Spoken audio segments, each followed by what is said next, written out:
তো নমস্কার বন্ধুরা, বাংলা প্যাডাগজির অন্য একটা সেটে আপনাদের স্বাগতম জানাই। আজকের সেট দেখতে পাচ্ছেন, এই সেট হচ্ছে প্র্যাকটিস সেট 5। তো তার আগে আমরা practice set 1, practice set 2, practice set 3 এবং প্র্যাকটিস সেট 4 এই 4টা সেট আগে আমরা প্যাডাগজির কমপ্লিট করেছি, ঠিক আছে ভাই। তো আজকে আমরা প্র্যাকটিস সেট 5 করতে চলেছি। এই ধরনের অনেকগুলো সেট আপনাদের সঙ্গে আমরা প্রতিদিন এক একটি করে তুলে ধরবো।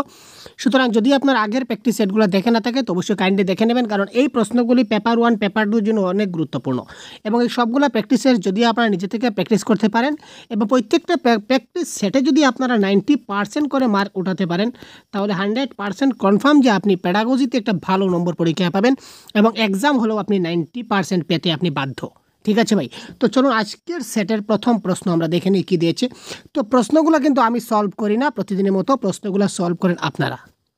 হ্যাঁ বন্ধুরা, প্রশ্নটা সলভ করবেন আপনারা, কারণ কমেন্ট বক্সে কমেন্ট করুন কারেক্ট আনসার কী হবে। এতে আপনাদের দক্ষতা, প্রথম প্রশ্ন দক্ষতা, এতে আপনাদের দক্ষতা কতটুকু হলো, আপনাদের স্কিল কতটুকু ডেভেলপড হলো, সেটা আপনারা নিজে থেকে অনুমান করতে পারবেন, ঠিক আছে ভাই। তো কারেক্ট আনসার ধরে নেওয়া যাক অপশন নাম্বার 2 কারেক্ট আনসার। সুতরাং অপশন নাম্বার 2 আপনারা কমেন্ট করুন কারেক্ট আনসার 2। তারপর আমি যখন বলবো কারেক্ট আনসার 2, আমি কিন্তু অফিসিয়াল আনসারকের মতো করে কারেক্ট আনসার বলছি, তখন আপনারা নিজেকে নিজে সাব্বাস দিতে পারবেন, ইয়েস আই এম কারেক্ট, ঠিক আছে। সুতরাং কমেন্ট ইজ মাস্ট ভাই, ঠিক আছে। তো বারবার আমি বলবো না, কমেন্ট করুন, একবার বলেছি, ঠিক আছে ভাই, আপনারা মাথায় রাখবেন। তো আপনারা প্রত্যেকটা প্রশ্ন আপনারা খুব তাড়াতাড়ি কমেন্ট করুন, কারেক্ট আনসার জানাবেন। তো চলুন আজকের প্রথম প্রশ্ন আমরা দেখি, কোয়েশ্চেন নাম্বার 121। নিচের কোন দুইটি উৎপাদনমুখী দক্ষতা অর্থাৎ প্রোডাক্টিভ স্কিল, নিচের কোন দুইটা উৎপাদনমুখী দক্ষতা প্রোডাক্টিভ স্কিল। তো কথা হচ্ছে what is productive skill, what is receptive skill, এটা যদি জানা না থাকে তাহলে আপনারা পারবেন না। তো দেখুন আমাদের টোটাল কনসেপ্ট আছে 4টা, কী রয়েছে, LSRW, লিসেনিং, স্পিকিং, রিডিং এবং রাইটিং। তার মধ্যে একটা হচ্ছে রিসিপটিভ স্কিল, একটা হচ্ছে কি প্রোডাক্টিভ স্কিল, ঠিক আছে। তো রিসিপটিভ স্কিলের মধ্যে আমরা রিসিভ করি, কী রিসিভ করি, যখন আমি কিছু শুনি, যখন আমি লিসেনিং করি, যখন আমি কিছু শুনি, তখন আমি শুনে সেটাকে রিসিভ করি বা গ্রহণ করি। এবং আমি যখন কোনো না কোনো কিছু পড়ে আমি জিনিসটা বুঝি, তখন আমি সেটা কী করি, রিসিভ করি, ঠিক আছে। আর প্রোডাক্টিভের ক্ষেত্রে সেই বাকি দুইটা হচ্ছে কি, এস মানে স্পিকিং করি এবং রাইটিং। যখন আমি স্পিকিং করি এবং কিছু রাইটিং করি, তখন আমি এক্সপ্রেস করি বা প্রকাশ করি। তো প্রকাশ করার আরেকটি নাম হচ্ছে উৎপাদনমুখী। সুতরাং এই ক্ষেত্রে উৎপাদনমুখী দক্ষতা বলেছে, তো কারেক্ট আনসার এস এবং ডাব্লিউ। এস এবং ডাব্লিউ হচ্ছে স্পিকিং এবং রাইটিং। তো স্পিকিং রাইটিংয়ের কোথায় রয়েছে দেখি তো, স্পিকিং এবং রাইটিং 121। স্পিকিং এবং রাইটিং মানে কি, বাচন এবং লিখন, ঠিক আছে। তো বাচন এবং লিখন এই ক্ষেত্রে আমাদের হবে কি, এটা হবে কারেক্ট আনসার, বাচন এবং লিখন। নেক্সট প্রশ্ন, একজন শিক্ষিকা শিক্ষার্থীদের সঙ্গে নির্বাক সংযোগ স্থাপন করেছেন, এক্ষেত্রে তিনি কিরূপ সংযোগ স্থাপন করেছেন, কারেক্ট আনসার কী হবে।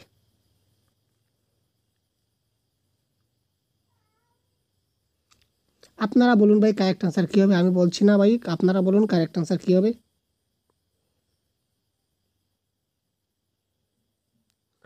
কোয়েশ্চন নাম্বার 122, একজন শিক্ষিকা শিক্ষার্থীদের সঙ্গে নির্বাক সংযোগ স্থাপন করেছেন, নির্বাক,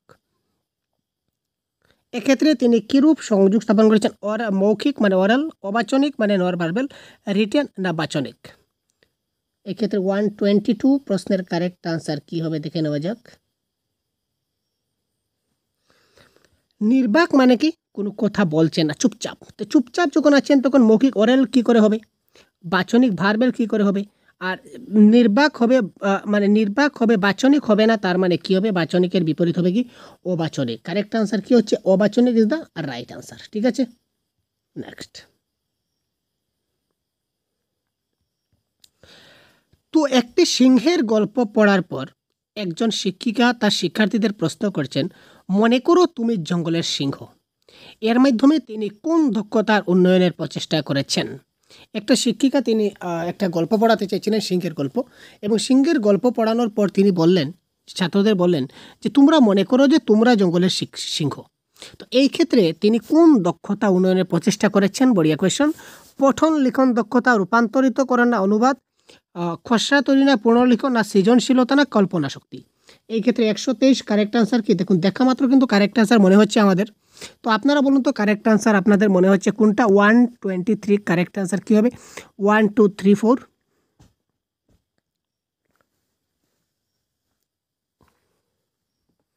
কি হবে? এখানে দেখুন, মনে করো তুমি একটি জঙ্গলের সিংহ। মনে করা মানে কি? তুমি ভাবো। তো ভাবনা মানে কি? কল্পনা করা। কল্পনা মানে কি? ইমাজিন করো। ঠিক আছে? আমরা যখন অঙ্ক করি তখন বলি না, মনে করো x একটি সংখ্যা, মনে করো y একটি সংখ্যা। ঠিক আছে? তো এই ধরনের এটা কারেক্ট আনসার কি হচ্ছে? কল্পনা শক্তি বা ইমাজিনেশন। সঙ্গে রয়েছে সৃজনশীলতা বা ক্রিয়েটিভিটি, এটাকেও ছাড়বো না, কারণ সে যখন সিংহ মনে করবে তখন তার মধ্যে ক্রিয়েটিভিটি একটা জিনিস কাজ করবে। এখানে পঠন এবং লিখন দক্ষতা হচ্ছে না, ট্রান্সলেশন হচ্ছে না, রিরাইটিং হচ্ছে না। তো এখানে কারেক্ট আনসার যেহেতু মনে করো তুমি জঙ্গলের সিংহ, মনে করছে মানে কি? ইমাজিন করছে বা কল্পনা করছে। সুতরাং option number 4 is the right answer. আমার সঙ্গে কে কে 4 দিয়েছেন হাত তুলুন ভাই দেখি। ভাষা গ্রহণ এবং ভাষা অর্জনের মধ্যে কি পার্থক্য রয়েছে? বড়িয়া কোয়েশন, শানদার কোয়েশন আজকের ক্লাসে ফাটাফাটি কোয়েশন দেখতে পাচ্ছেন 124। ভাষা শিখন এবং ভাষা অর্জনের মধ্যে কি পার্থক্য রয়েছে? শিখন উদ্দেশ্য প্রণোদিত, অর্জন স্বতঃস্ফূর্ত। শিখন ও অর্জন দুটোই উদ্দেশ্য প্রণোদিত। অর্জন উদ্দেশ্য প্রণোদিত, শিখন স্বতঃস্ফূর্ত। শিখন এবং অর্জন দুটাই স্বতঃস্ফূর্ত। কারেক্ট আনসার কি হবে? 124।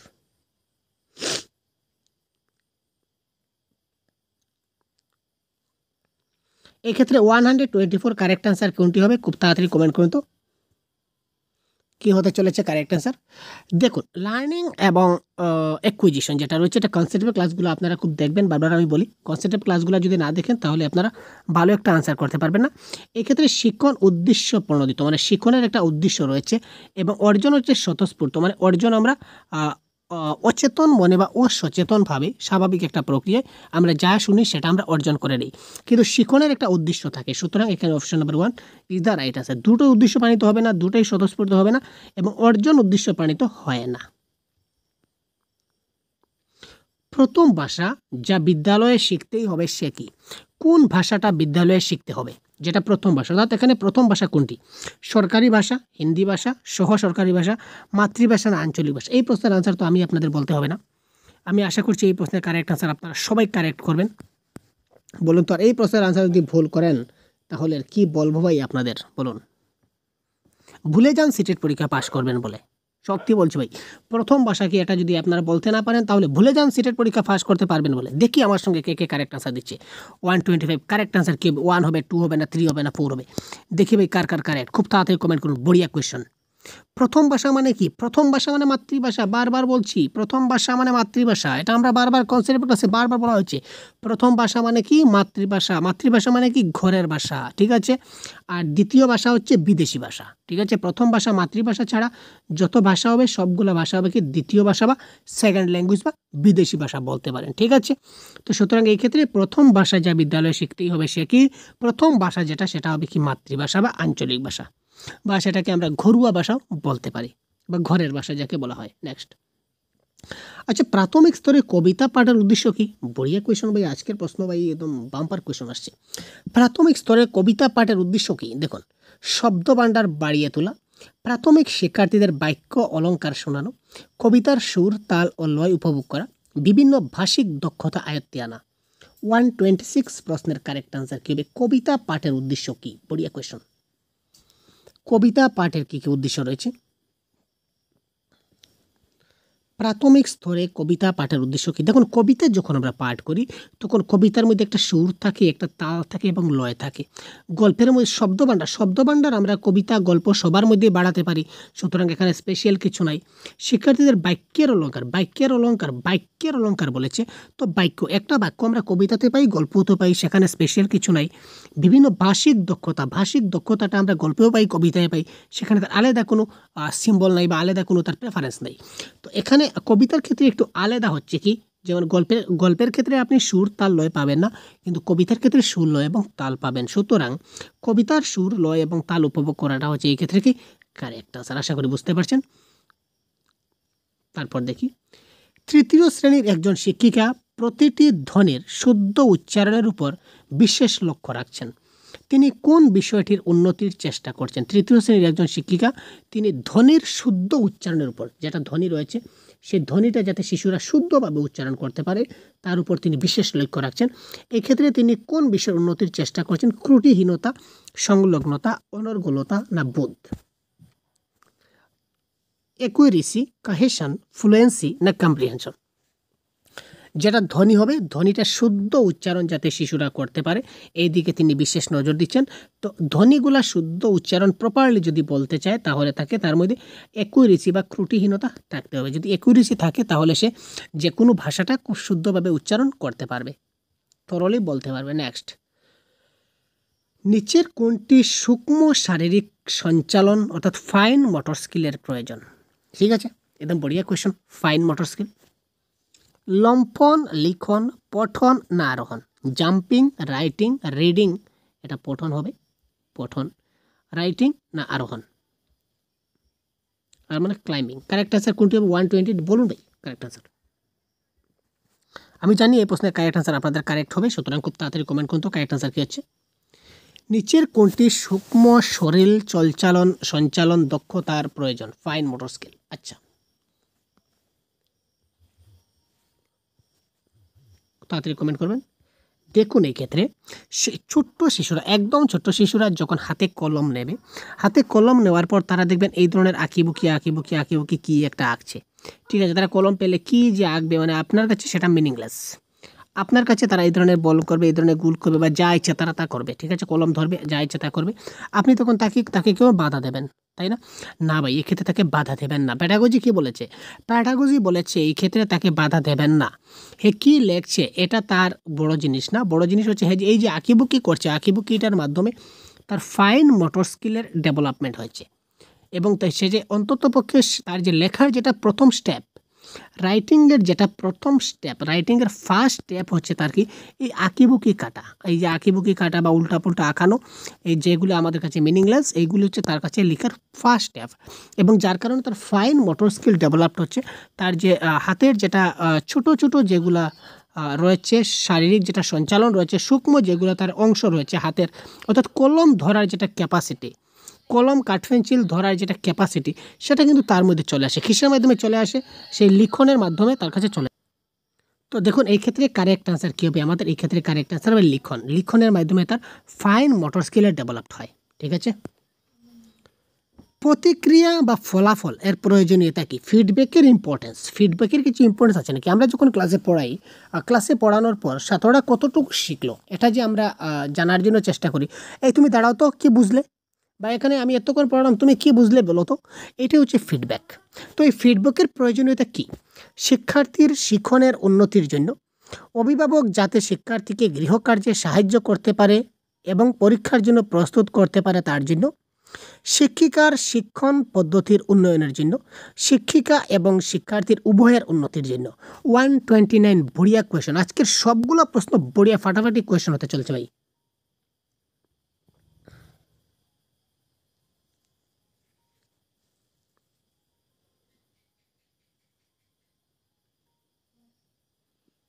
প্রতিক্রিয়া বা ফলাফল যেটা ফিডব্যাক রয়েছে, এই ফিডব্যাকটার প্রয়োজনীয়তা কী?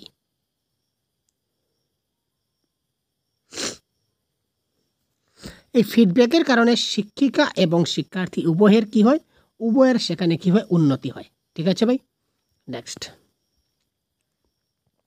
প্রাথমিক পর্যায়ের শিক্ষার্থীদের গঠন শিক্ষার জন্য নিচের কোনটির ব্যবহার সর্বাপেক্ষা উপযুক্ত?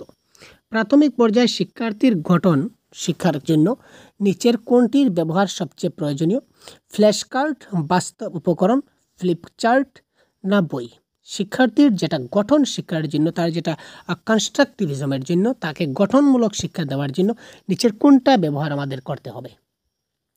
এই ক্ষেত্রে বাস্তব উপকরণ বা রিয়েলিয়া, তাকে বাস্তব জিনিস দিয়ে যদি আমরা বেশি শেখাই বা বাস্তব জিনিস তাকে হাতে ধরিয়ে ধরে যদি আমরা শেখাতে পারি, তাহলে তারা কী করবে? খুব ভালো করে জিনিসটা শিখতে পারবে, তাই না? নেক্সট, একটি শিশুর পঠন ও লিখনের উন্নতি সাধনের জন্য কোনটি সর্বপ্রথম পর্যায়? একটা শিশুর পঠন এবং লিখনের জন্য, লিখনের যেটা উন্নতি হবে, উন্নতি সাধনের জন্য কোনটা সবচেয়ে প্রথম পর্যায়ে বলেছে? সাক্ষরতা, পূর্ব সাক্ষরতা, উদয়মূল সাক্ষরতা না নবসাক্ষরতা? লিটারেসি, প্রিলিটারেসি, ইমার্জেন্ট লিটারেসি না নিও লিটারেসি?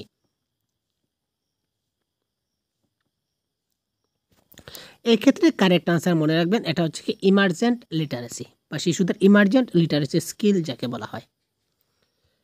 একজন শিক্ষিকা তার শ্রেণীর ছাত্রদের জোড়ায় জোড়ায় বিভক্ত করলেন। ঠিক আছে, শ্রেণীর ছাত্রদের তিনি কি করলেন? জোড়ায় জোড়ায়, তোমরা এখানে দুইজন আছো, তোমরা এখানে দুইজন থাকো, তোমরা এখানে দুইজন থাকো, তোমরা এখানে দুইজন থাকো। তিনি কি করলেন? জোড়ায় জোড়ায় তিনি তাদের কি করলেন? বিভক্ত করলেন, যাতে তারা পরস্পরের খাতাটা অদল বদল করে নির্দেশ অনুযায়ী সংশোধন করতে পারে। এর মাধ্যমে শিক্ষিকা যা করলেন যে দুইজন তিনি করলেন যে জোড়ায় জোড়ায় 1 নম্বর ব্যক্তি, 2 নম্বর ব্যক্তি, 3 নম্বর ব্যক্তি, 4 নম্বর ব্যক্তি। তো 1 নম্বরে যে লেখছে 1 নম্বরের খাতাটা 2 নম্বরকে দেওয়া হয়েছে এবং 2 নম্বরের খাতাটা 1 নম্বরকে দেওয়া হয়েছে যে তোমরা নিজেদের মধ্যে নিজেরা দেখো তো কে কতটুকু ভুল শুদ্ধ করেছে, তোমরা নিজে খাতাগুলো চেক করো। তো এই ক্ষেত্রে এটা হচ্ছে সংশোধনমূলক কার্য, এটা হচ্ছে দলগত কার্য, এটা হচ্ছে গ্রুপ ওয়ার্ক, এটা হচ্ছে কি আত্মমূল্যায়ন, আর এটা হচ্ছে সহপাঠী মূল্যায়ন। এটা আপনারা দেখলেই বুঝতে পারছেন কি এটা হচ্ছে পিয়ার অ্যাসেসমেন্ট বা সহপাঠী মূল্যায়ন। এক বন্ধু আরেক বন্ধুর মূল্যায়ন করছে, খাতা চেক করছে, সুতরাং দ্যাট ইজ কল্ড সহপাঠী মূল্যায়ন is the right answer. Next, মূল্যায়নের সময় নিচের কোন দিকটি শিক্ষিকার মনে রাখা একান্ত প্রয়োজন? মূল্যায়নের সময় নিচের কোন দিকটি শিক্ষিকার মনে রাখা একান্ত প্রয়োজন? দেখুন, আমরা প্রত্যেকটি ক্লাসের পিডিএফ আমরা আমাদের একটা পেইড গ্রুপ রয়েছে, এই গ্রুপে আমরা পে করে দেব, এই গ্রুপে আমরা সেন্ড করে দেব। ঠিক আছে ভাই, একটা পিডিএফ আপনারা পাবেন।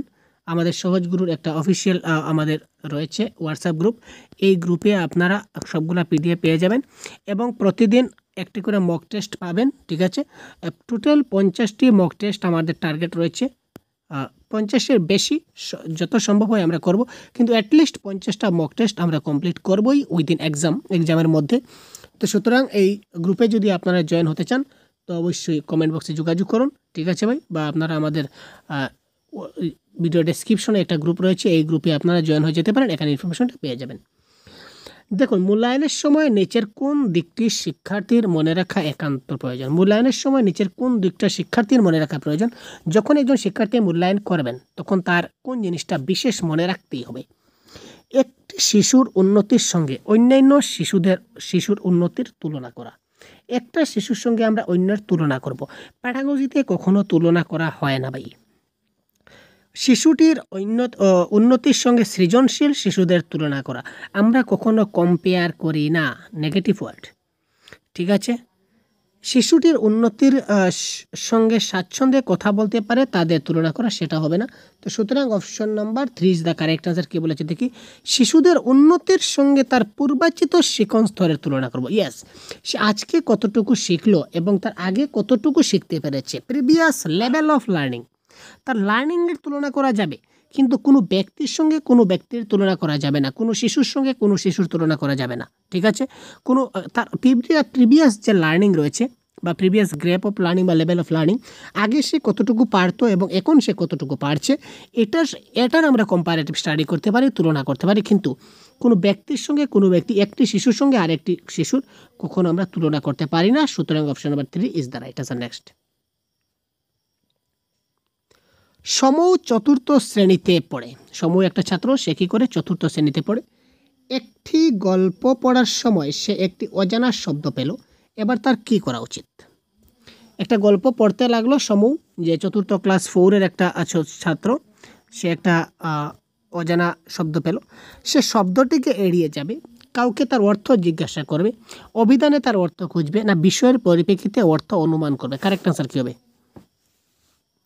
এই ধরনের ক্লাস আপনারা প্রতিদিন আমাদের চ্যানেলে পাবেন। সুতরাং যদি নতুন হয়ে থাকেন তো এখনই চ্যানেলকে সাবস্ক্রাইব করে দিন ভাই, চ্যানেল অবশ্যই সাবস্ক্রাইব করে দিন, যাতে করে প্রত্যেকটি ক্লাস আমরা দেওয়ার সঙ্গে সঙ্গে পেতে পারেন। তার জন্য নোটিফিকেশন বেলটা বেল করে রাখবেন, তাহলে আপনার কাছে নোটিফিকেশন পৌঁছে যাবে আমার ক্লাস দেওয়ার সঙ্গে সঙ্গে। ঠিক আছে ভাই, প্রতিদিন আপনারা 1টি বা 2টি করে ক্লাস পাচ্ছেন। প্রিভিয়াস ইয়ার কোয়েশ্চন বলুন, তাছাড়া কনসেপ্ট বলুন, তাছাড়া প্যাসেজ বলুন, প্যাডাগজি বলুন, বাংলা গ্রামার বলুন, অর্থাৎ বাংলা ভাষার সম্পূর্ণ কোর্স আমরা এই চ্যানেলের মাধ্যমে আপনাদেরকে সম্পূর্ণ কভার করার চেষ্টা করব। সুতরাং নতুন হয়ে থাকলে এখনই সাবস্ক্রাইব করতে ভুলবেন না, খুব তাড়াতাড়ি সাবস্ক্রাইব করে দিন। ঠিক আছে, ভালো লাগলে লাইক করতে ভুলবেন না, কারণ আপনাদের এক একটি লাইক কিন্তু মহামূল্যবান ভাই, আগে বলেছি। দেখুন, 4র্থ শ্রেণীর ছাত্র, সে যদি ডিকশনারি খুলতে চায় তাহলে ডিকশনারি খুলতে ডিকশনারি মিলাতে তার সব সময় অতিবাহিত খতম। কাউকে তার অর্থ জিজ্ঞাসা করবে, এখানে কেউ ছিল না, আর কতজনকে সে শুধু অর্থ জিজ্ঞাসা করে যদি সে যায় তাহলে অর্থ জিজ্ঞাসা করতে করতে তার দিনটা পার হয়ে যাবে। ধরে গেল একটা প্যারাগ্রাফ সে পড়তে লাগলো, এই প্যারাগ্রাফে যদি 10টা প্রশ্ন তার যদি অজানা থাকে, তাহলে সেই কাউকে জিজ্ঞাতে বা অভিধানে খুঁজতে খুঁজতে, ডিকশনারিতে খুঁজতে খুঁজতে তার সব সময় চলে যাবে। কাউকে যে শব্দটাকে যদি এড়িয়ে যায়, তাহলে তার মিনিংটা বুঝতে পারবে না। তো কী করবে? সেই বিষয়ের পরিপ্রেক্ষিতে অর্থটা অনুমান করবে বা গ্যাস করবে। সে যে টপিকটা পড়ছে বা যে লাইনটা পড়ছে, এই লাইনের মতে এই অর্থটা কি হতে পারে, আমরা অনেক সময় এটা বলি না, যেটা কি হতে পারে, সে গ্যাস করতে চায় বা অনুমান করতে চায়। Next, continuous and comprehensive evolution, বহুত বড়িয়া ভাই। ধারাবাহিক এবং সামগ্রিক মূল্যায়ন, কন্টিনিউয়াস অ্যান্ড কম্প্রিহেন্সিভ এভলিউশন, যাকে বলা হয় সিসিই। সিসিই এর কমপ্লিট ক্লাস আপনাদের দেওয়া আছে। আপনারা প্রত্যেকটা টপিক, এই যে মূল্যায়ন, এভলিউশন বলুন বা এক্সাম বলুন বা ল্যাঙ্গুয়েজ লার্নিং অ্যাকুইজিশন বলুন, এই সবগুলির আলাদা আলাদা কিন্তু আমরা এক একটা ক্লাস আপনাদের প্রোভাইড করেছি। আপনারা যদি ক্লাস দেখে না থাকেন, অবশ্যই খুব তাড়াতাড়ি আমরা ক্লাসগুলো দেখে নেবেন। তো সিসিই একটা সম্পূর্ণ কোর্স, সিসিইর উপরে সম্পূর্ণ একটা ভিডিও দেওয়া আছে, পুরো ডিটেলস আপনারা বুঝতে পাবেন। তো সুতরাং যদি কনসেপ্টের ক্লাসগুলো বুঝে না থাকেন, অবশ্যই বুঝে নেবেন, কারণ কনসেপ্ট ইজ পাওয়ার। যদি कॉन्सेप्ट बुझे नें ताहले एमसीक्यू आपके लिए बाएं हाथ का खेल होगा दोस्तों। तो चलिए इस सवाल का करेक्ट आंसर क्या होगा हम लोग देख लेंगे। तो এই প্রশ্নের কারেক্ট आंसर কি আপনারা বলুন তো? 135। কন্টিনিউয়াস অ্যান্ড কম্প্রিহেন্সিভ এভলিউশন মানে ধারাবাহিক এবং সামগ্রিক মূল্যায়ন কিসের মূল্যায়নকে নির্দেশ করে? সমস্ত পাঠ্য বিষয়ের, পাঠ্য এবং পাঠ্য সহযোগী ক্ষেত্র, পাঠ সহযোগী ক্ষেত্র, না সাময়িক মূল্যায়নের? 135।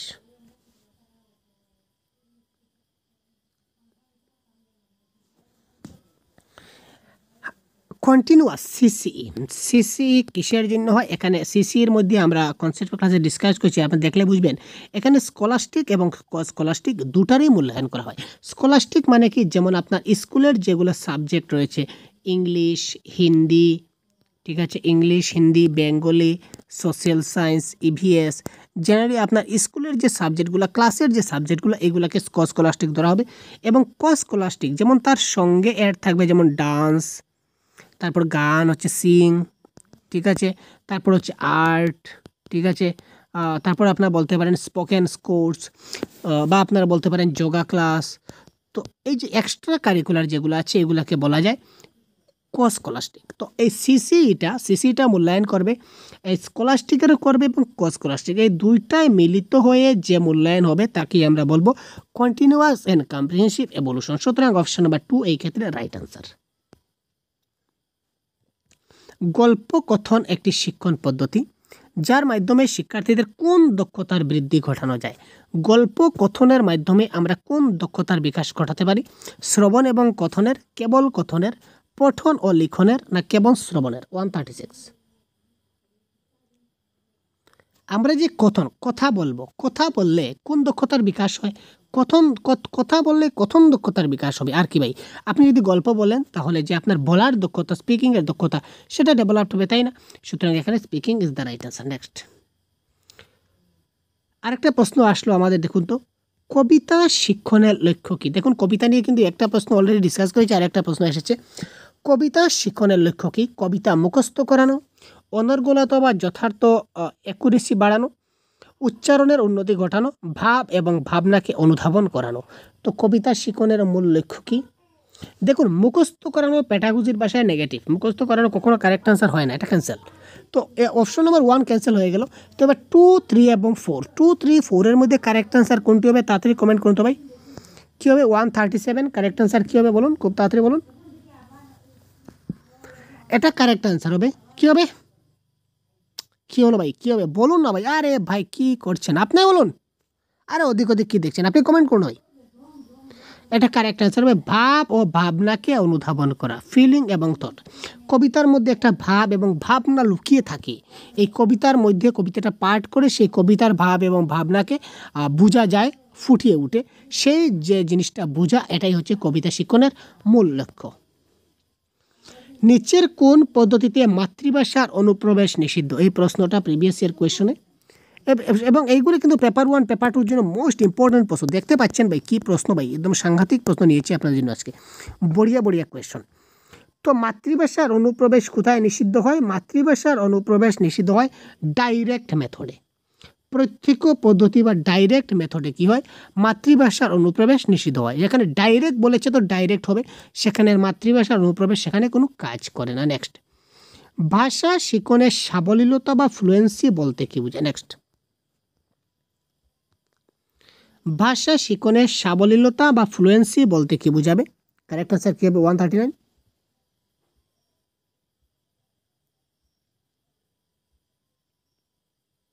ব্যাকরণে ভালো দক্ষতা, নির্ভুল লিখতে পারা, শুদ্ধ উচ্চারণ করতে পারা, অবাধে বলা পড়া ও লেখা। তো ভাষা শিখনের সাবলীল হতে গেলে তাকে বলতে হবে, পড়তে হবে এবং লিখতে হবে অবাধে, মানে বিন্দাস। বিন্দাস তাকে পড়তে হবে, বিন্দাস পড়তে পারবে, বিন্দাস লিখতে পারবে, বিন্দাস বলতে পারবে, দ্যাট ইজ কল্ড ফ্লুয়েন্সি। যদি বিন্দাস কথা বলতে পারে, বিন্দাস পড়তে পারে, বিন্দাস লিখতে পারে, আমরা বলি না ভাই বিন্দাস লিখুন, বিন্দাস পড়ুন, বিন্দাস শুনুন, তো এই বিন্দাস যদি পড়তে পারে, লিখতে পারে এবং বলতে পারে, এটাই তার ভাষা শিখনের ক্ষেত্রে তার ফ্লুয়েন্সি হয়ে গেল। আর যদি সে বিন্দাস বলতে পারে না, আটকে আটকে বলে দেয়, পড়ার সময় আটকে আটকে পড়ছে, লেখার সময় ভুলতে ভুলতে লিখছে, লিখতে লিখতে ভুলছে, তাহলে তার ফ্লুয়েন্সি আসলো না। ঠিক আছে, নিচের কোনটি সাক্ষরতায় প্রবেশকালীন ক্রিয়ার অন্তর্গত? ওয়াও, বড়িয়া কোয়েশ্চন ভাই। সাক্ষরতায় যখন একটা শিশু প্রবেশ করে, সাক্ষরতার দিকে একটা শিশু যখন প্রবেশ করে, তখন তার কোন কাজ? আঁকিবুকি কাটা এবং বক বক করা, পাঠ অথবা অর্থ উদ্ধার, নাচ ও গান, তারপর হচ্ছে বর্ণ অক্ষর ও লিখন। তো সাক্ষরতার প্রবেশকালীন ক্রিয়ার অন্তর্গত কোনটা কাজ? কী হবে? একটা শিশু যখন যখন লেখা শুরু করে, তখন সে কী করে? আঁকিবুকি কাটে। এবং যখন সে প্রথম কথা বলা শুরু করে, তখন সে বক বক করে। আমরা বলি আরে বক বক করিস না, কিন্তু আরে ভাই সে সাক্ষরতার দিকে পা দিচ্ছে, তো সে জানার ইচ্ছা করছে, বোঝার চেষ্টা করছে, জানার ইচ্ছা করছে, জানার ইচ্ছা জিজ্ঞাসা, সে জানতে চাইছে, যার কারণে সে বক বক করছে। আপনাকে প্রশ্ন জিজ্ঞাসা করছে যেটা, মা এটা কী হবে, বাবা এটা কী হবে, ভাই এটা কী হবে, বোন এটা কী হবে, স্যার এটা কী হবে, এই ধরনের বক বক করতে থাকে শিশুরা। এটা তার মানে কী বলবো, এটা তার নিয়ম, এটা তার চিরন্তন সত্য, যেটা ইউনিভার্সাল ট্রুথ। বক বক করবে, আঁকিবুকি কাটবে। সুতরাং এটাই হচ্ছে ভালো ইন্টেলিজেন্স বাচ্চা বা যত বেশি ইন্টেলিজেন্ট স্টুডেন্ট হবে, তত বেশি বক বক করবে, তত বেশি আঁকিবুকি কাটবে। সুতরাং option number 1 is the right answer. নিচের কোনটি সাহিত্যের নিদর্শন? বড়িয়া কোয়েশন। অভিধান, প্রবন্ধ, সংবাদপত্রে প্রকাশিত বিজ্ঞাপন, না একটি মিষ্টান্ন প্রস্তুতকরণ প্রক্রিয়া? 141। নিচের কোনটি সাহিত্যের নিদর্শন? সাহিত্য কোথায় রয়েছে? আচ্ছা, ডিকশনারিতে সাহিত্য রয়েছে না। সংবাদপত্রে প্রকাশিত বিজ্ঞাপনে আমরা সাহিত্য পাই নাকি? না। আর মিষ্টান্ন রেসিপি আমরা কি সাহিত্য পাবো না? তো সাহিত্য আমরা কোথায় পাই? একটা প্রবন্ধ বা একটা এসেতে আমরা সাহিত্য পাই। অনেক ইজি কোয়েশ্চন ছিল। এবার দেখুন, একাধিক ভাষা শেখার যথাযথ সুযোগ শিক্ষার্থীদের পক্ষে বোঝা হয়ে দাঁড়ায়, স্বাভাবিক থাকে, কঠিন হয়ে দাঁড়ায়, কঠিন হয় না। একটা শিশুকে যখন একাধিক ভাষা শেখার সুযোগ দেওয়া হয়, একাধিক ভাষা শেখার যখন সুযোগ দেওয়া হবে একটা শিশুকে, তখন তার শিক্ষার্থীদের পক্ষে সেটা কি হবে? বোঝা হয়ে দাঁড়াবে না, কঠিন হয়ে দাঁড়াবে না, কঠিন হয় না সেটাও না। সুতরাং কারেক্ট আনসার হবে স্বাভাবিক থাকে। একটা শিশু তাই দেখবেন যে সে যদি বাংলা শিখে, তাহলে সঙ্গে সঙ্গে তাকে ইংলিশ শেখানি হচ্ছে, আবার সঙ্গে সঙ্গে হিন্দিও শেখানি হচ্ছে। যদি একটু ক্লাস 6 বা 7 বাচ্চা হয়, তখন সবগুলা ভাষাই তাকে একটির সঙ্গে আরেকটি রিলেট করে আমরা শেখাতে চাই। সুতরাং এই ক্ষেত্রে তার সেটা স্বাভাবিক থাকে, সেটা কোনো কঠিন বা বোঝা হয়ে দাঁড়ায় না। নেক্সট প্রশ্ন কি বলেছে দেখে নেওয়া যাক। রাইট টু এডুকেশন অ্যাক্ট 2009, বড়িয়া। আরটি অ্যাক্ট 2009 থেকে প্রশ্ন আসছে ভাই, কনসেপ্টের ক্লাসে দেখবেন আরটি 2009টা কি। এবং পিডিএফ ফাইল আমরা ভিডিও ডেসক্রিপশনে যে হোয়াটসঅ্যাপ গ্রুপ আছে, এই গ্রুপে আমরা আরটি অ্যাক্ট 2009-এর পিডিএফ দিয়ে দিয়েছি। আপনারা এটা যদি স্টাডি করুন, তাহলে 100% পুরো ক্লিয়ার কনসেপ্ট আপনারা এখান থেকে পেয়ে যাবেন। আরটি অ্যাক্ট কি, আরটি অ্যাক্ট কেন হয়েছে, কিসের জন্য হচ্ছে, কাদের জন্য হয়েছে, এখান থেকে এমসিকিউ কী ধরনের আসবে, পুরো মানে কনসেপ্ট যদি জানুন, তাহলে এমসিকিউ যেখান থেকে আসুন আপনি 100% কমপ্লিট করতে পারবেন। তো দেখুন, শিক্ষার অধিকার আইন অর্থাৎ রাইট টু এডুকেশন অ্যাক্ট অনুযায়ী প্রতিটি শিশুর শিক্ষা লাভের অধিকার রয়েছে। প্রত্যেকটা শিশুর শিক্ষা লাভের অধিকার রয়েছে কোথায়? মাতৃভাষার মাধ্যমে, আধুনিক ভারতীয় ভাষার মাধ্যমে, ইংরেজি ভাষার মাধ্যমে, না সরকারি ভাষার মাধ্যমে? তো মাতৃভাষার মাধ্যমে এটা হবে কারেক্ট আনসার। শিক্ষার অধিকার রাইট টু এডুকেশন অ্যাক্ট 2009 যেটা বলেছে কিসের জন্য বলেছে, এটা বলেছে যে মাতৃভাষার মাধ্যমে প্রত্যেক শিশুরা যাতে 6 থেকে 14 বছর বয়সের পর্যন্ত যত শিশু আছে সব শিশুরা যাতে বিনামূল্যে, ঠিক আছে, বিনামূল্যে শিক্ষা লাভ করতে পারে তার মাতৃভাষার মাধ্যমে। ঠিক আছে, 6 থেকে 14 বছর বয়সে যত শিশু আছে সব শিশুরা যাতে তারা মাতৃভাষার মাধ্যমে ফ্রি অ্যান্ড কম্পালসারি এডুকেশন, বিনামূল্যে এবং বাধ্যতামূলক শিক্ষা যাতে তারা পেতে পারে। এই কনসেপ্টের কাছে পুরো ডিটেলস আছে, আপনারা দেখবেন। প্রথম শ্রেণীর ছাত্রদের ভাষা শিখনের জন্য নিচের কোনটি সর্বোৎকৃষ্ট বিষয়? প্রথম শ্রেণীর ছাত্রদের ভাষা শিখনের জন্য নিচের কোনটা সর্বোৎকৃষ্ট, মানে সবচেয়ে উৎকৃষ্ট বিষয় বলতে পারেন? আমার দেশ, যানবাহন, আমার পরিবার না আমার বিশ্ব? সর্বপ্রথম একটা ক্লাস 1-এর বাচ্চা যখন ভাষা শেখে তখন সে কোথা থেকে শেখে? আমার বিশ্ব, ওয়ার্ল্ড। প্রথমে কি সে ওয়ার্ল্ডে যায়? না ভাই। প্রথমেই যানবাহন, না প্রথমেই দেশ, না প্রথমে পরিবার? সর্বপ্রথমে একটি শিশু যখন জন্মায় তখন সে কী পায়? তার পরিবার পায়। কী পায়? তার পরিবার, অর্থাৎ তার ফ্যামিলি সে প্রথমে পায়। ঠিক আছে, ঠিক আছে, একটা যৌক্তিকের সঙ্গে বলছি। তো ফ্যামিলির ফুল ফর্ম কার কার জানা আছে বলুন তো ভাই?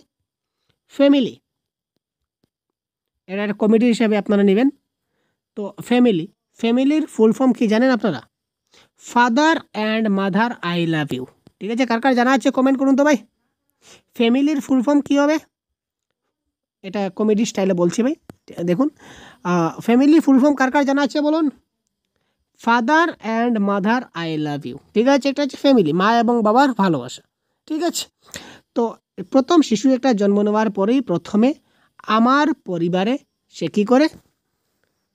আমার পরিবার থেকেই তো শিক্ষা গ্রহণ লাভ করে। সর্বপ্রথমে সে পরিবারকে পায়, যানবাহনকে প্রথমে পায় না, দেশকে প্রথমে পায় না, বিশ্বকে প্রথমে পায় না। প্রথম শ্রেণীর বাচ্চা প্রথমে পরিবারকে পাবে, সুতরাং পরিবারের দ্বারা এটা স্যার মাথায় গুঁজে নিন, প্রশ্নগুলো বারবার বলছি আমি।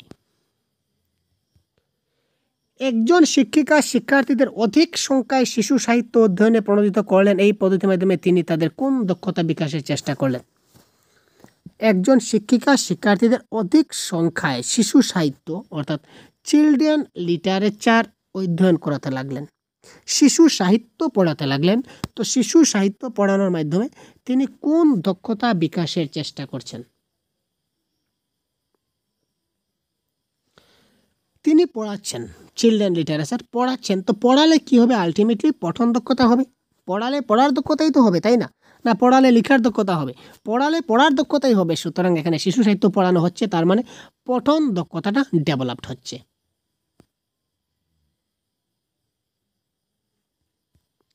146, শিশুদের বর্ণমালায় বর্ণগুলি লেখা শেখার সময় শিক্ষিকা যখন তাদের রেখা টানা, বাঁকানো বা গোল করা শেখান তখন তাকে কি বলা হয়? শিশুদের যখন বর্ণমালা শেখানো হয় তখন শিশুরা প্রথমে কি করে? আর রেখা টানে, সোজা রেখা, বা কখনো কখনো কখনো বেঁকা রেখা টানে, বা কখনো কখনো তারা গোল করে। এই যে সোজা আঁকলো সরল রেখা, বাঁকা আঁকলো বক্ররেখা, আর একটা গোল আঁকলো যেমন লবস, কার্ভস, লাইন্স, এগুলো আমরা ভাষায় বলি। শিশুদের ভাষায় কি বলে তারাই জানে ভাই, আমরা জানি না। আমরা শুধু বলি আঁকিবুকি করছে। এই যে আঁকিবুকি করা, বা শিক্ষিকা যখন তাদেরকে রেখার মাধ্যমে শেখাবেন বা এইভাবে ড্রয়িংয়ের মাধ্যমে শেখাবেন বা গুলের মাধ্যমে শেখাবেন, তখন তাকে কি বলা হবে? এই যে ড্রয়িংগুলোকে তখন কি বলা হবে? অবিচ্ছিন্ন লিখন, শিখন প্রক্রিয়া, বিচ্ছিন্ন লিখন না লিখন বিজ্ঞান? Cursive writing, process of writing, stroke writing না মেকানিক্স অফ রাইটিং? এটার কারেক্ট আনসার হবে কি? মেকানিক্স অফ রাইটিং, মানে লিখন বিজ্ঞান ইজ দ্য রাইট আনসার। শিক্ষার্থীদের বাচন দক্ষতার চূড়ান্ত উন্নতির জন্য তাদের সুবিধাটি প্রদান করা উচিত।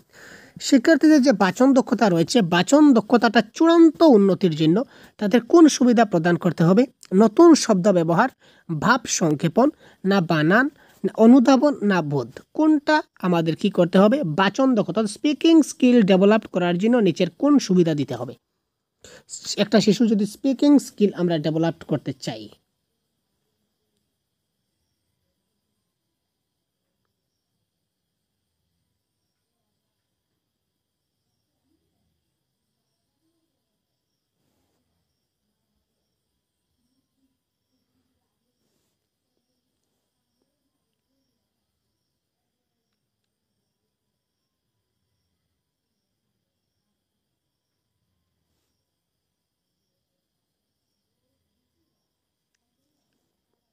ঠিক আছে। তো দেখুন এই প্রশ্নের অপশনে একটু মিস্টেক রয়েছে, তো এটার কারেক্ট আনসার হবে, এটা অপশনে একটু মিস্টেক রয়েছে, এগুলো একটু মানে টাইপিং একটু প্রবলেম হয়েছে। তো এটার কারেক্ট আনসার হবে কি বাস্তব জীবনে অধিক কথা বলার সুযোগ দেওয়া। এটার কারেক্ট আনসার কি হবে? এটার কারেক্ট আনসার হবে বাস্তব জীবনে, ঠিক আছে ভাই, বাস্তব জীবনে তাকে অধিক কথা বলার সুযোগ করে দিতে হবে। বাস্তব জীবনে তাকে অধিক কথা বলার সুযোগ করে দিতে হবে, এটা হবে কারেক্ট আনসার, অধিক কথা বলার অপরচুনিটি। ঠিক আছে, বাস্তব জীবনে তাকে যদি অধিক কথা বলার অপরচুনিটি যদি আমরা দেই, তাহলে তার স্পিকিং স্কিল যেটা, সেই স্পিকিং স্কিলটা তার কী হবে, তার স্পিকিং স্কিলটা তার কী হবে, খুব ভালো একটা দক্ষতা এই ক্ষেত্রে প্রকাশ পাবে। ঠিক আছে, নেক্সট দেখে নেওয়া যাক। লেখা শেখার প্রথম ধাপ কোনটি? Question number 148। লেখা শেখার প্রথম ধাপ ফ্রি রাইটিং, প্রাগ্রস্বরে লিখন, নিয়ন্ত্রিত লিখন না প্রদর্শিত লিখন? লেখা শেখার প্রথম ধাপ কোনটি? কারেক্ট আনসার কী হবে? একটা শিশুকে যখন লেখা শেখাবো তখন শিশুরা লেখার স্টেপ কি, আমি কি বলেছিলাম, প্রথম লেখার স্টেপ হচ্ছে আঁকিবুকি কাটা, এই ধরনের। তো এই লেখাকে আমরা কি বলবো? এই লেখাকে আমরা বলবো ফ্রি রাইটিং বা অবাধ লিখন। শিশুদের জন্য কোনো বাধা নিষেধ নাই যে তুমি গুলটা এত বড় করবে, তুমি এত বড় গুল কেন করেছো, বা তুমি এই লাইনটা এইরকম দিতেছিলে, তুমি এই লাইনটা এইভাবে কেন দিয়েছো, এই ধরনের তার কোনো ধরা বাধা নেই। তার যেমন ইচ্ছা তেমন সে আঁকিবুকি করতে পারে। দ্যাট ইজ লেখা শেখার প্রথম ধাপ হচ্ছে ফ্রি রাইটিং বা অবাধ লিখন। দেখুন, অনুশীলনের জন্য একটি অপেক্ষাকৃত ছোট্ট অনুচ্ছেদ কিছু শূন্যস্থান রেখে শিক্ষার্থীদের তার পাঠের ভিত্তিতে সেই শূন্যস্থানগুলি পূর্ণ করতে বলা হলো।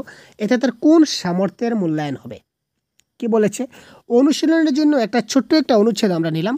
তো অনুচ্ছেদের মধ্যে কিছু কিছু জায়গায় আমরা এইভাবে শূন্যস্থান রেখে রেখে সম্পূর্ণ অনুচ্ছেদটা আমরা লিখলাম। তারপর শিশুদের বললাম যে শূন্যস্থান যে কয়েকটা রেখেছিলাম, এই শূন্যস্থানে কি বসবে এটা তোমরা অনুমান করো। এই ক্ষেত্রে যে মূল্যায়নটা করবো, এই মূল্যায়ন হবে কি নতুন শব্দের ব্যবহার, না ভাব সংক্ষেপণ, না বানান, না অনুধাবন বা বোধ? এক্ষেত্রে কারেক্ট আনসার হবে অনুধাবন বা বোধ। কারণ কি?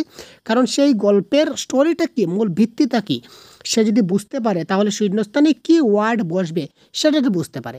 কারণ একটি শব্দের অনেকগুলো অর্থ হয়, সে যে কোনো একটা অর্থ সেখানে বসাতে পারে। ঠিক আছে, তার মিনিংটা যদি জায়গাতে থাকে তাহলেই তো হলো। সুতরাং তার অনুধাবন বা বোধটা এখানে থাকতে হবে। নেক্সট প্রশ্ন দেখি। এগুলির মধ্যে কোনটি বোধ পরীক্ষণমূলক প্রশ্ন? এগুলির মধ্যে কোনটি বোধ পরীক্ষণমূলক প্রশ্ন? নোবেল পুরস্কারজয়ী ভারতীয় কবির নাম কি জানাও? কিরণ দেশলাইয়ের লেখা আর কোনো বই পড়ছে কি? অধিগ্রহণ শব্দটি ব্যবহার করে একটি নিজস্ব বাক্য রচনা করো। আহ্বান শব্দের কোন উচ্চারণটি সঠিক বলো? এক্ষেত্রে বোধ পরীক্ষণমূলক প্রশ্ন কোনটি? সবগুলি প্রশ্ন, এখানে চারোটা কিন্তু প্রশ্ন, তার মানে কোনটা বোধ পরীক্ষণমূলক প্রশ্ন এটা আমাদের বলতে হবে।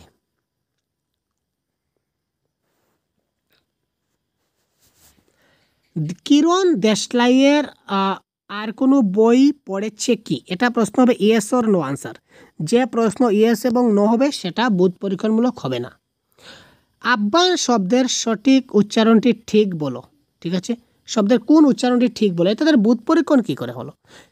আমি আহ্বান বলে দিলাম, সে আবার আমার কথা শুনে শুনে সে আহ্বান বলে দিল, সেটা বোধ পরীক্ষণমূলক হলো না। অধিগ্রহণ শব্দটি ব্যবহার করে একটি বাক্য রচনা করো। সে বাক্য রচনা অধিগ্রহণ শব্দটা আমি বলে দিলাম, তাহলে সে আর কী করে বলবে? তো এক্ষেত্রে কারেক্ট আনসার হবে নোবেল পুরস্কারজয়ী ভারতীয় কবির নাম কি, এটা সে শিখে তারপর সে বলতে হবে, তাকে জেনে সেটা জানাতে হবে, তাই না? সুতরাং এক্ষেত্রে কারেক্ট আনসার হবে option number 1 is the right answer. ঠিক আছে ভাই, তো এই ছিল আমাদের আজকের আনসার কি। দেখতে পাচ্ছেন এই সবগুলি আনসার কিগুলো রয়েছে, এবং এই সবগুলা ক্লাসের পিডিএফ আমরা একটা পেইড যে আমাদের হোয়াটসঅ্যাপ গ্রুপ রয়েছে, পেইড হোয়াটসঅ্যাপ গ্রুপে আমরা দিয়ে দেব আমাদের সবগুলি ক্লাসের পিডিএফ। তাছাড়া 50+ মক টেস্ট এখানে আমরা প্রোভাইড করব। সুতরাং যারা জয়েন করতে চান তারা অবশ্যই জয়েন করতে পারেন। তো জয়েন এন্ট্রি আমাদের 150 প্রাইস রাখা হয়েছে আপনাদের জন্য, কারণ সবগুলা ক্লাসের এই যে পিডিএফগুলো দেখতে পাচ্ছেন সবগুলা ক্লাসের পিডিএফ। তাছাড়া অনেক গুরুত্বপূর্ণ যেগুলো ইনফরমেশন বা পিডিএফই বলতে পারেন, সবগুলা পিডিএফ পিপিটি আমরা শেয়ার করব ওই আমাদের হোয়াটসঅ্যাপ গ্রুপে।